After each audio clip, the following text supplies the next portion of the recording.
A very good evening. Welcome to BCN News. And opposition MPs calling for more action against illegal drug use on the island. Honourable Terry Koh is concerned about the potential increase of marijuana and potential gateways for other drugs such as methamphetamine.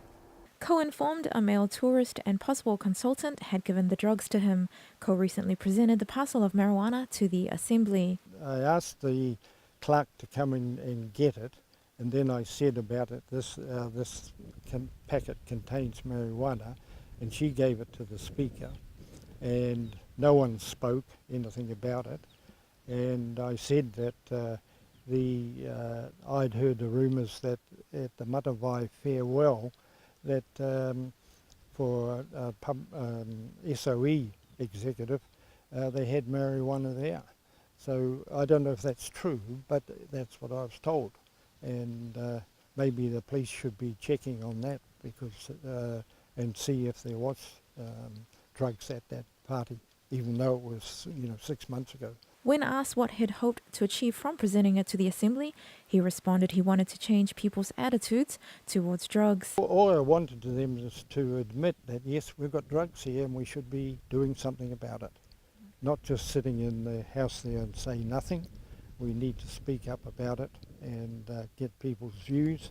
And as I say, if the police can go around and run workshops around the island and inform the people what they should be looking for, and the health department also indicating, how people change and that their attitudes and all this could be due to the drugs. The Chief of Police, Tony Edwards, confirmed in an email statement to BCN this week that they've not had any reports filed to the department regarding drugs and that the news of it is new to him. He said it does raise concerns that politicians are aware of this and are not reporting this to police. He mentioned that if there is something that anyone would have any knowledge of drugs being in Niue, they must report this to the police. While Koh acknowledged the proper procedure is to report and present the drugs directly to the police, he says he simply wanted to make a bigger statement, fearing police would not do anything about it.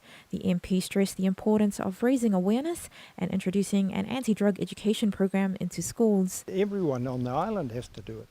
All our members of the parliament.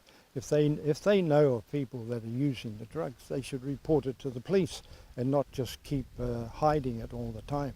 We need to bring it out in the open, and the children is another one that maybe at school that they should be starting to learn about these drugs and how bad they are. And again, they can report, just the same as a normal person, that if they know about it or they see it growing here on the island. A lot of people don't know what it looks like. I didn't know what a plant looks like, but there's maybe that's another one. They need to show people what it looks like, the plant, and that will help just to get on top of it, so as we don't get as bad as Tonga and Rarotonga. He said a bill before Niue's Parliament will clarify laws on possession, production and importation of drugs, but he wants punishment to be tougher. Meanwhile, Honourable Terry Koh said he left the bag in Niue's Whaliwhānau when he left for the day. When the clerk was approached yesterday on what had happened to the drugs, they were not able by matter of following protocol to disclose this information to us. While he didn't reveal the name of the tourist or consultant that handed to him the drugs, Koh indicated he would be cooperative with the police in their efforts to eradicate drugs on the island and measures to prohibit drugs entering the island, to the extent also that he suggested sniffer dogs at the main gateways, airport and marine transportation. Fiafia Rex, BCN News. A national dialogue on energy and greenhouse gas emissions will be held next week. The island states of the Pacific may be amongst the most vulnerable to the impacts of climate change, but are demonstrating global leadership in the effort to reduce greenhouse gas emissions. Responding to calls for the governments of the world to increase their ambitions and the urgency of their greenhouse gas mitigation effort, the government of Niue, with the assistance of the Pacific Community's Pacific Center for Renewable Energy and Energy Efficiency, will be conducting a national dialogue on its energy and greenhouse gas emission targets. The dialogue will be a whole-of-country effort involving the related government ministries, private sector, NGOs, faith-based organizations, the communities and development partners. The dialogue will be held next week from the 9th to the 12th of April at the Millennium Hall in Alofi. There's been a rise in the number of flu cases in the country. Most of the flu cases are children, followed by parents who catch the flu bug. The health department is advising parents to keep sick children at home and to see a doctor. This is currently the flu season, which mainly occurs in the hot season. However, Niue Fo hospital officials have noted the cases are increasingly all year round, which is mostly due to the changing weather patterns. This has been the trend in the Pacific. A team of 5 eye specialists have saved at least 34 Niueans from a surgical trip to New Zealand by having cataracts removed here in Niue. The 2 eye surgeons in the team, Dr. Sarah Welch and Dr. Penny McCallum, explained the team has seen about 300 patients in the space of 2 weeks here in Niue. So this is our 6th visit to Niue. We first came here in 2010. And we've come every year or two. At first we were coming every second year, but more recently we've started to come every year. And usually we bring a full team, so there's 5 of us who have come up from New Zealand this year. There's an optometrist, Debbie, who's been checking people for glasses and seeing all the school children who failed their school vision checks. And most of them are fine, and some of them have needed glasses, or she's updated their glasses. There's Rainer, who's seen about 150 people with diabetes, and he's taken photos of the backs of their eyes each year, so we can see if they've got any changes from the diabetes, or if it's getting better or worse, and if they need any treatment. There's Crystal, who specialises in the theatre, and she's helped set up the machines and make theatre go and managed all the instruments and things. And she's been really helped by Juvina and Pua, who've been amazing, who work here, so that's been really good. And then there's Penny and me. So yeah, it's a big team, and altogether I think we've probably seen about 300 patients in about the last 10 days. Excited, the team revealed that this is the first time they've practiced modern cataract surgery, with equipment having finally arrived on the island with a value in the hundreds of thousands of dollars, which has been of tremendous help to the team and people of Niue. This is the first time that we've been able to do modern cataract surgery on the island. In the past we used to do a more old-fashioned sort, which may involved a big cut in the eye and stitches, and it took a long time for people to get better, and the outcomes weren't so good. So Penny's organised everything and managed to get Zeiss to donate a microscope and Alcon to donate a special sort of cataract machine. The surgery is much safer when it's done through a very small incision. We don't have to open the eye so wide, and you don't need any stitches. So it's just a much safer, more controlled sort of surgery. It's also what we're experienced more to do. We don't do much of the old-fashioned surgery now, so we're probably better at doing it this way because it's how we do it at home. So it's actually, the surgery here is much the same as we do in New Zealand. Dr. McCallum informed they're second-hand machines that have been fully serviced and ensured they're fully functional, that have been donated to them completely for free, owing to the efforts of the core team writing letters to these companies. It's been amazing that the companies who provide these machines, because they're worth, I don't know, tens or almost hundreds of thousands of dollars, this equipment that they've donated to us that now belongs to Niue Hospital.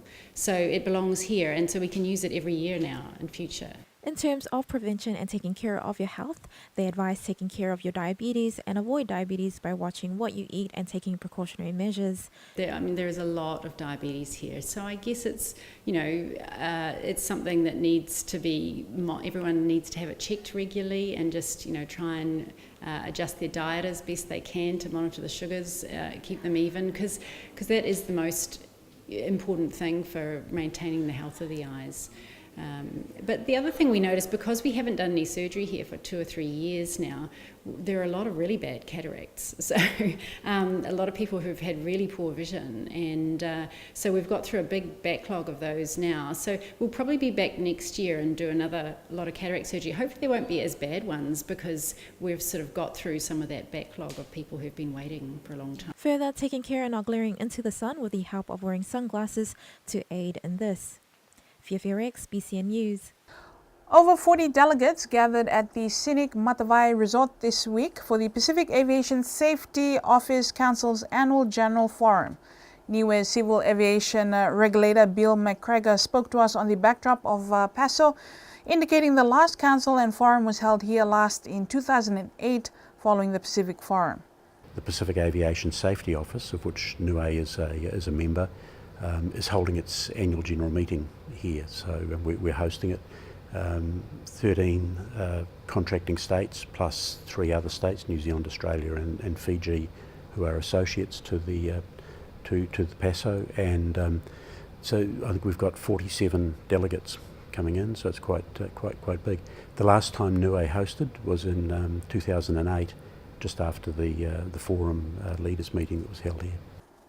Bill continued to highlight some prospects on the Pacific Island agenda under the auspices of PASO. PASO is an organisation that was set up by the forum leaders back, I think they first developed it in the late 1980s, and it, if you like, stood up in the early 2000s.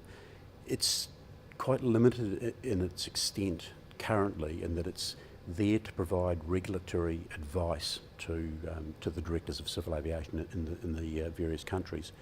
And what they've done is they've recruited inspectors from around the region to provide that advice. So they'll come in and do an audit, and then they'll give the results of that audit to the Director of Civil Aviation in the country that they're dealing with. Now, the initial start-up, they used predominantly Australian and New Zealand inspectors because they were ones that were available. What we are doing is running a Pacific-wide development project, so in the South Pacific, so the member states, where we're taking experienced operators in those countries, so air traffic controllers in particular, there's a lot of them, who are already trained mainly in New Zealand, and they're inspectors in New Zealand. So we're now saying, well, why aren't we using them instead of bringing people in from outside? So that's a developing program, and we've taken, I don't know the numbers off the top of my head, but there are several local, Pacific Island inspectors who are already coming on board. And the aim is that over the next few years we will be replacing any outsiders with locals. Niue Lawn Bowls have officially announced their teams for the upcoming Asia Pacific and Pacific Games in June and July respectively this year. Niue Lawn Bowls representative Catherine Papani revealed who the successful team members are for both teams. We have a team of 5 women and 5 men for both competitions. So the Asia Pacific Championships, we have the women's team. We have Pauline Rex Blumsky, Joy Peru, Rosie Rex, Vika Liumaheto, and the other one is Pilena Mutufo. And for the men, for the Asia Pacific, we've got Dalton Tangalangi, Greg Funaki, Bill Vakafi, Mark Blumsky, and Stan Tafatu. Yeah, so they're the 10 that will go to Asia Pacific Games in June. And Pacific Games, we've more or less got the same team. The only difference will be that Christine Ioane will take the place of Rosie Rex in the women, and Norman Misimiti will take the place of Bill Vakafi in the men's. Asia Pacific is very competitive as it's run by World Bowls. Kath says New Zealand and Australia are not competing at the Pacific Games but the Asia Pacific Games. In this respect, she highlighted the significance of attending first to the Asia Pacific Games in preparing for the Pacific Games. Furthermore, developing Niue's team growth and development, especially exposure in the competitive field. There's about 23 countries that are participating in the Asia Pacific, and that's from the Asia and Pacific Rim. And that also includes America and Canada. And those teams aren't included, well, America's not included in the Commonwealth Games. And then we've got New Zealand and Australia as well in that competition. So it is a good competition in the lead up to Pacific Games. Pacific Games, we've got about 8 countries in lawn bowls. So we have a good chance of medals. So that's something to look forward to. Most Pacific Island countries taking part in the Asia Pacific will also be present at the Pacific Games. The biggest competitors will depend on the pool Niue is drawn in, but Fiji and PNG pose to be great challenges. That aside, globally the top 2 countries are New Zealand and Australia. And that's your BCN News for tonight. Thank you for joining us. Good night.